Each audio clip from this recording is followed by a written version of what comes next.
Phil Spencer, quote, said he would be comfortable with Call of Duty remaining on PlayStation for a little longer. This is a major typo. Phil Spencer would be comfortable with Call of Duty will remaining on PlayStation for longer. What? Okay.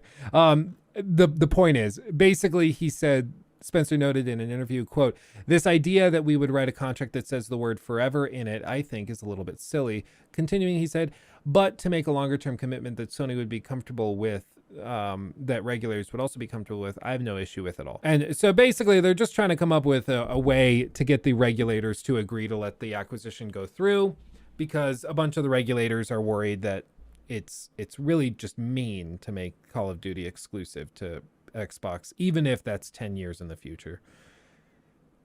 Which is like, yeah, I guess, sort of. But PlayStation's been doing it for decades. Like, this is, again, I think there is a very valid argument to be made around whether or not a huge company like Microsoft should be allowed to buy out another huge company like Activision Blizzard to make their games exclusive. I think that's a very valid discussion to be had. I think PlayStation is literally the worst possible representative for the other side of that argument.